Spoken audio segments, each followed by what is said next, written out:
سورہ بنی اسرائیل آیت نمبر 34 کی تفسیر ابن کثیر کی چند حدیثیں آپ سماعت فرمائیں۔ مسند احمد سنن نسائی میں ہے کہ حضور صلی اللہ علیہ وآلہ وسلم نے مینڈک کے مار ڈالنے کو منع فرمایا اور فرمایا اس کا بولنا تسبیح خدا ہے۔ اور حدیث میں ہے کہ لا الہ الا اللہ کا کلمہ اخلاص کہنے کے بعد ہی کسی کی نیکی قابل قبول ہوتی ہے۔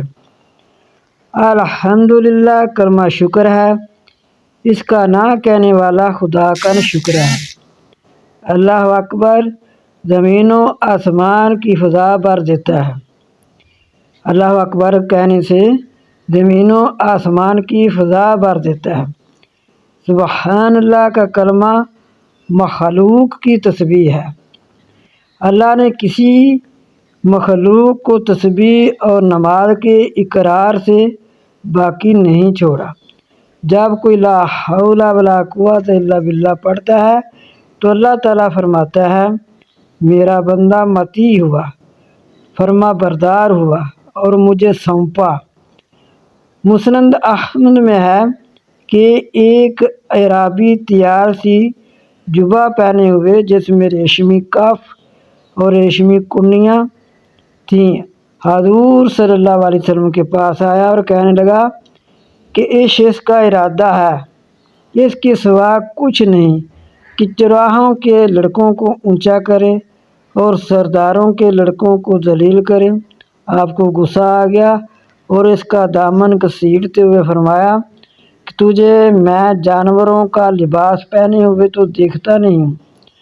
پھر حضور صلی اللہ علیہ وآلہ وسلم واپس چلے آئے اور بیٹھ کر فرمانے لگے کہ حضرت نوح علیہ السلام نے اپنی وفات کے وقت اپنے بچوں کو بلا کر فرمایا کہ میں تمہیں بطور وصیت کے 2 حکم دیتا ہوں اور 2 ممانعت 2 سے منع کرتا ہوں۔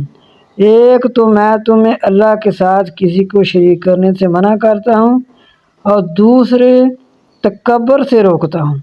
پہلا حکم تو تمہیں یہ کرتا ہوں کہ لا الہ الا اللہ کہتے رہو، اس لیے کہ آسمانوں اور زمین اور ان میں کی تمام چیزیں ایک پلڑے میں رکھ دی جائیں اور دوسرے میں صرف یہی کلمہ ہو تو بھی یہ کلمہ وزنی رہے گا۔ لا الہ الا اللہ، دیکھو کہ کتنی شان والا ہمیں یہ کلمہ ملا ہے مسلمانوں کو کہ لا الہ الا اللہ، جب کہ ہر ایک چیز 7 زمین 7 سمان جو کچھ ان میں ہے یہ ایک پلڑے میں رکھ دی جائیں اور دوسرے پلڑے میں صرف یہی کلمہ ہو تو بھی یہ کلمہ وزنی رہے گا۔ سنو، اگر تمام آسمان و زمین ایک حلقہ بنا دیے جائیں اور ان پر اس کو رکھ دیا جائے تو وہ انہیں پاش کر دے۔ دوسرا حکم میرا سبحان اللہ و بحمدہ ہی پڑھنے کا ہے کہ یہ ہر چیز کی نماز ہے اور اسی کی وجہ سے ہر ایک کو رزق دیا جاتا ہے۔